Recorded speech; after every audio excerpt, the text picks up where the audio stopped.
Sanke, and today's newsmaker is plastic waste.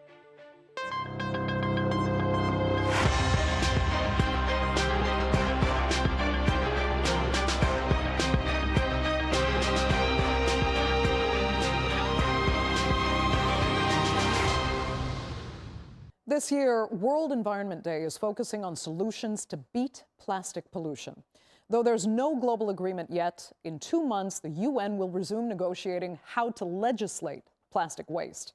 But if the leader of the world's biggest polluter is railing against even phasing out plastic straws, how much hope is there for an effective global solution?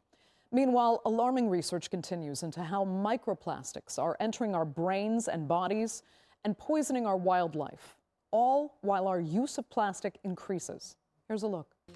We consume over 500 million tons of plastic per year, and it's expected to reach 1 billion tons by 2052. That means, without global action, these piles of garbage worldwide will grow massively, and so will the environmental risks. It is a multifaceted problem. The decomposition of plastic in nature takes up to 500 years, and that poses serious risks to ecosystems and nature. This viral video has become the symbol of the plastic crisis. In 2015, a marine biologist extracted a plastic straw from a sea turtle's nostril. Since then, many countries have banned or regulated single-use plastics and promoted alternatives. Yet overall plastic use has continued to surge. And now, the US President Donald Trump is ending America's push to use paper, not plastic straws. We're going back to plastic straws. These things don't work. I've had them many times, and on occasion they break, they explode, and I don't think that plastic's going to affect a shark very much as they're munching their way through the ocean. Okay. Recycling is presented as a solution to the crisis, but less than 10% of the world's plastic waste is currently being recycled. And it's an expensive practice. There are thousands of different types of plastic, and it's usually mixed with other materials, making it harder to melt for reuse. So most plastic is dumped in landfills or burnt, releasing harmful chemicals and increasing the health risks, not just for us, but for all species. And for some countries, it's an even bigger problem. There is a growing trend of wealthy nations exporting their waste to poorer ones. It's a cheaper option for developed countries, and they can still claim their recycling targets without getting their hands dirty. For the importers, waste becomes a source of income and jobs, but for many, it becomes a deadly health hazard. More and more developing countries are banning the practice, which has been dubbed waste colonialism. China, which was the destination for nearly half of the world's plastic waste, stopped it in 2018. And Thailand is the latest to impose an import ban as of January. If we thought that this plastic that is released somewhere as open burning or as a physical object somewhere very, very far away from us, it will come back and bite us wherever we are in the world in the next decades, for our children, for our overall environment. It doesn't really matter where the source of the plastic pollution occurs. Another growing impact of this crisis is microplastics. The small particles are everywhere, in our drinking water, food, air, oceans, and soil. They've even been detected in human organs, and experts are raising concerns for a future global health crisis. They can carry these toxic chemicals into the tissues, into the organs of the human body. And some of these chemicals can cause cancer, some can cause neurological disease, some can interfere with the balance of hormones in the human body and interfere with reproduction. So all of those are possibilities. Activists are calling for a global treaty to end plastic pollution and not just manage it. Last year's talks failed after oil-producing nations rejected the plan. Now, the UN is using this year's World Environment Day to highlight the plastic crisis. And in 2 months' time, the nations will meet again to try to agree on a new treaty. Our planet is giving us plenty of warning signals, but will they be heard? So, can we save the planet from plastic pollution? Well, joining me now to debate that and more are from Roquefort, France, former Norwegian Minister of Environment and International Development, as well as former head of UN Environment, Eric Solheim. From San Diego, California, microplastic scientist and sustainability consultant, Jennifer Brandon. And from London, co-founder of AI-powered waste analytics, Greyparrot, Ambarish Mitra. Thank you all so much for being with me. Jennifer, I'll begin with you, the scientists, for a kind of general picture, if that's possible, of where you think we're at right now. I mean, in so many parts of the world, we can see really the most shocking images of plastic pollution. And it only seems to be getting worse as our population keeps growing and, new technologies seem to be really under-delivering. So are you more optimistic about solutions going forward? I do think there's a lot of solutions being created for recycling, but a lot of them are very expensive infrastructure solutions that just take a lot of time and money to be put into place. And places where you see these images, like Southeast Asia and Africa, do not have the infrastructure money to put these solutions into place. So really what we need better policies and cheaper infrastructure solutions to deal with this kind of plastic waste that ends up in these places. Otherwise, it ends up in the environment. Okay, and I mean better policies than who has to lead the way? That's a great question. I mean, there is a global plastic treaty being negotiated that is not necessarily going as well as anyone was hoping it would be going. But I honestly think that a lot of the solutions and policy also has to come from the producers themselves. I mean, a lot of this plastic comes from major corporations that work globally. And so we have to think about some of this from the producer end and not just the country policy end. Okay. Ambarish, let me turn to you. I mean, you're actually creating some of the solutions as far as Jennifer was talking about. You're looking at new technologies to make recycling more efficient. Is that the answer, though? Because, many argue that it will still equate to an energy-intensive, polluting industry in itself. I mean, we've got to keep in mind that so far, majority of industries have evolved due to partly element of data and digitization. And the waste management industry has been quite an archaic industry, very mechanical industry. And as the word waste, it's a signature, it's a fingerprint we forget about, as the word literally says. So it's a forgotten industry. We talk about the outcome of it as in plastic pollution, but very few people take the end responsibility. So at Greyparrot, we took the initiative to actually figure out at scales of billions and trillions of objects, where is the problem? Where's the missing link from the point of bin collection to actual recovery of materials and then what ends up in the landfill? And on a unit economics level, why it doesn't work, what it doesn't work. And we figured out there's so many stakeholders. You have producers, you have government, you have the consumers, and you also have general infrastructure owners. But a lot of macro decisions are being made without data on the table. And that's where Greyparrot is coming in to bring in more transparency and information and using large-scale AI to at least give people a chance to sense of measurement to make decisions based on science and not just emotions. Still, though, do you think, as Jennifer was suggesting, the most of the solution will have to come from the producers, or does it have to come from the consumers, or is it the technology in between that's going to recycle or remanufacture the same production level that we're seeing at present? I think everybody has to play a bit of their role. So technology is right now here, and recycling technology is not rocket science, but to implement it at scale, it is. So it requires a lot of collaborated effort to buy into the technology and to realize that actually with measurement we can improve it. But producers also have to take responsibility of building more single material products and not using a lot more complexities. And governments and policymakers have to introduce some kind of a stick system and not just carrots to figure out that you cannot get away with creating extreme complex polymers again and again and expect recycling industry to take responsibility of disposal. Right. Jennifer, I can see you agree, but let me move on to the legislation issue. Eric, you having worked in government and, with the legislation of waste management and pollution, where do the answers really lie for you? Do we have to depend on international legislation at the heart of an effective solution here?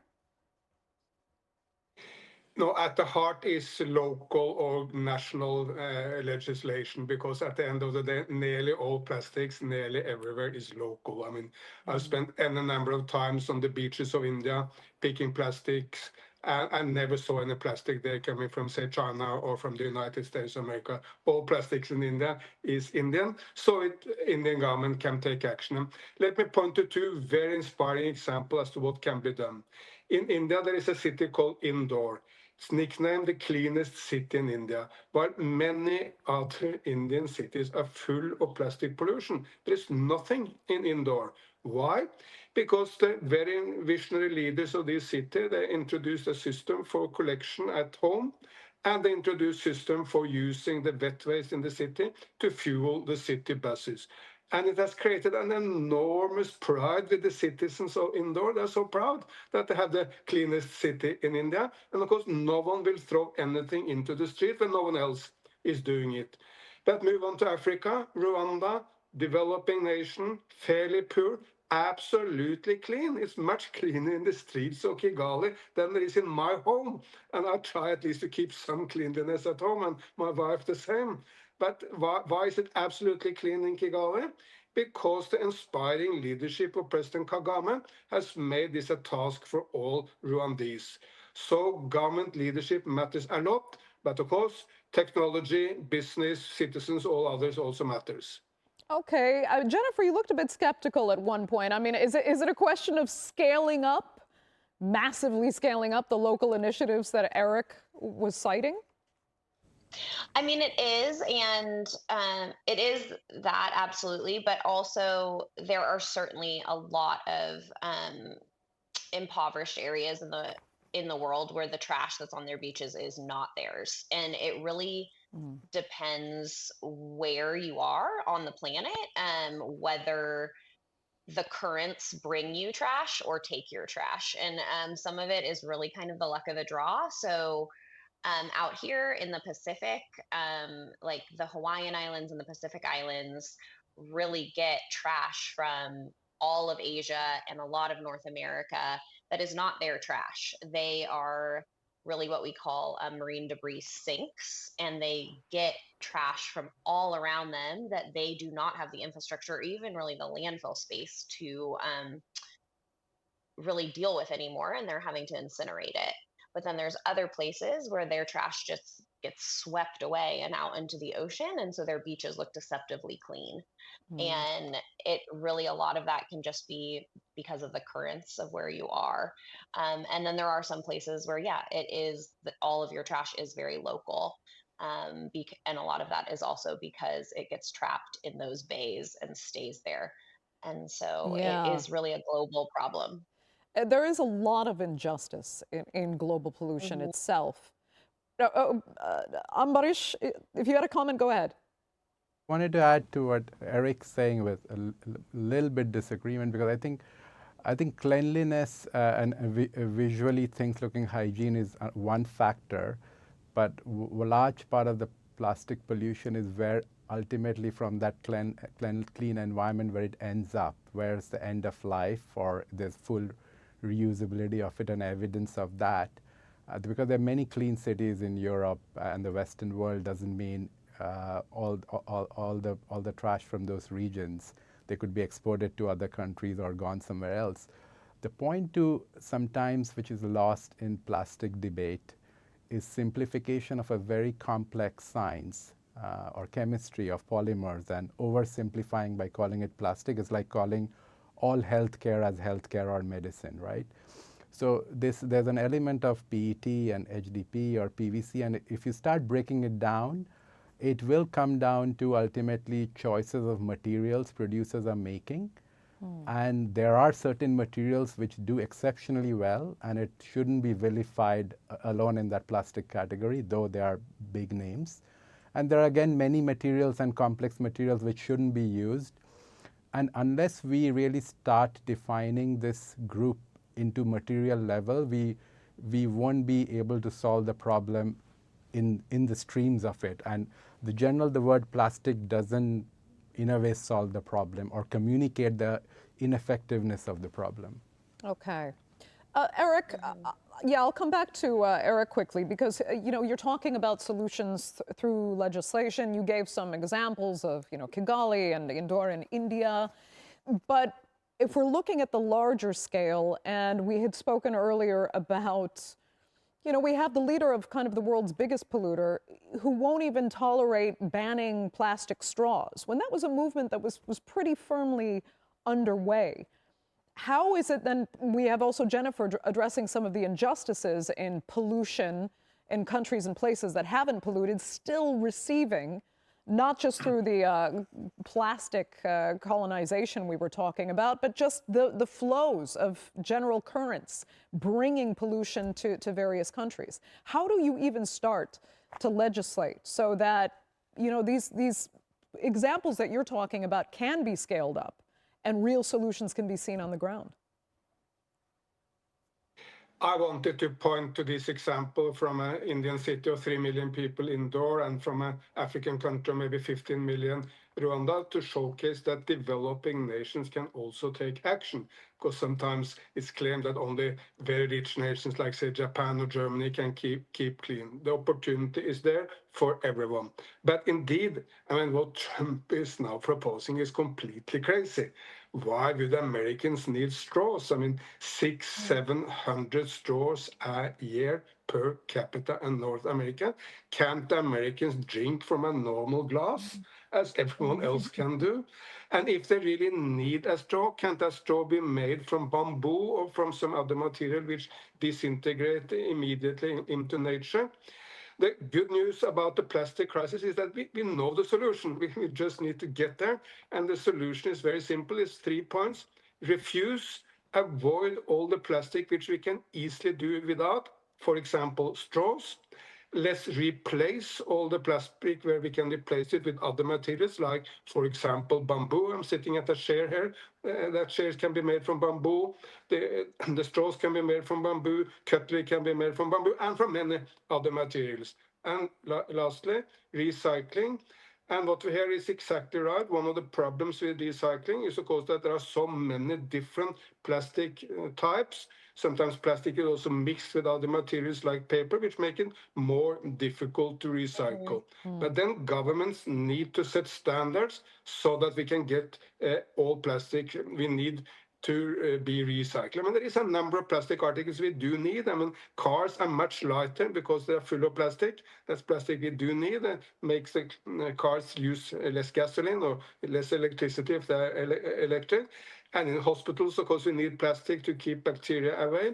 But that plastic must be recycled, and then governments need to set the standards and make the companies responsible for bringing in the plastic for recycling. Right. So, Jennifer, we have kind of the irresponsibility of certain government leaders in this space, but that's also really backed up by the selfishness of consumers who want the ease. They want to make it it's not my problem if I use a single-use plastic, if I throw it in the garbage, someone else should just take care of it. And they don't want to change that behavior. So where does that leave, sustainability if we're having this much trouble changing mindsets at both the government level and the consumer level more than anything? A lot of it is that the sustainable options have been seen for a long time as harder to use or so much more expensive. And so things like paper straws, they either are more expensive or they fall apart immediately or they have to ask for them specifically. And once people start transitioning to things like reusable straws, reusable water bottles, plastic bags get banned, and they are just carrying reusable bags, they realize a lot of these things are actually very easy to implement in their lives, but it's getting over that transition hump because they've just had this ease for so long. We've just kind Yeah. of spoon fed it to them, Can and they you just change their expect it. mind? I mean, you know microplastics better than anything, and we're hearing more and more about the scientific research into the damage it does to our very own health, even down Yeah. to entering the placenta, so that the unborn babies are affected. Is that going to be a way forward to convince people that they really do need to change their behaviors to save their own lives? Yeah, there has been a huge shift in consumers wanting less plastic and wanting to know more about our science as soon as we started to see it, honestly, in the human body. When we were just seeing it in the ocean and seeing it in fish and things, people were interested but weren't fully concerned. Once we started seeing it in blood and the brain and in food everyone was eating and tap water and things, all of a sudden people were like, oh, this is a real problem and we really need to avoid plastic exposure in our everyday lives. And so I think that is where we're starting to see a real shift of people trying to take it out of their own kitchens and out of their own lives. And Ambarish, does that tie into the kind of data that you're talking about as well? You know, using artificial intelligence to collect the numbers and the studies that will convince people that it's everyone's win at the most Everyone fundamental. wins, Yeah, but go ahead. also, but Andrea, the point is that if we look at it from a data perspective, and the industry, also the public opinion hasn't been shaped by data. It has been shaped by emotions and perceptions. I'm not taking anyone's sides, but just for the record, setting it straight that actually plastic straws are a lot more recyclable and recoverable than paper straws. Because when we talk about materials, we talk about them as an isolated experiments, but we live in an organized society where there's a waste collection and waste disposal system. And unless you track and trace how waste is disposed effectively, you really won't know what happens to the materials you create. And having studied billions of objects in the last few years in 20 plus countries, it shows a lot of popular perception is a myth where a lot of paper products do not recover well. Plastic products do, but complex polymers where plastics and papers are meshed together, they don't. But there's a lot of definition and detail that is missing, which needs to come out and educate the consumers. And of course, the consumers trust a lot of the times what's written on the packaging, and anything that has paper-based biases are formed without actually knowing every time there's a logo which says recyclable doesn't mean it gets really recycled in the Right. real world. Why is that allowed to happen? It shouldn't be allowed to happen. That's where I said that governments need to take more responsibility, but actually how can you implement a policy without an effective way to measure and manage it? And we are trying our best to shape that, because we've gathered these data points across several continents and trying to shape the voice representing multiple sides. Okay, so Erica, final question for you then. I mean, as far as the government is concerned, where is the accountability for giving consumers almost false information, allowing them to be given false information about the products they're using, to let it continue so that consumerism is doing more damage when people think they're actually helping by looking at the logos, the three arrows, for example? Why isn't government stopping this? Absolutely, this is a critical issue. I believe what government should implement is the principle of extended producer responsibility. That is to make the companies who push the plastic into the market responsible for the solution. Meaning that if, say, Coca-Cola is pushing plastic bottles, well, they are responsible for bringing in plastic bottles. Or if Nestlé is making any number of yogurt bags which are made from plastic, or milk pounds or whatever, well, they are responsible for this problem. Then this is absolutely parallel to the polluter pay principle, which we use for every other pollutant. Those who bring the pollutants into the world must also be responsible for the solution. This doesn't mean that Coca-Cola need to bring in every single bottle they produce, but they should do a similar effort as the problem they create. And the same with all the other companies. Then the government push responsibility where it remains into the business sector, because the governments cannot run around picking up the plastics, but the business sector should be responsible for helping organize and funding the efforts. Okay, Erik Solheim, that will have to be the final word for this edition of the Newsmakers. I'd like to thank all three of my panelists so much for being with us, and our viewers, of course, for joining us as well. Remember, you can follow us on social media, and do be sure to subscribe to our YouTube channel. I'm Andrea Sanke. We'll see you next time.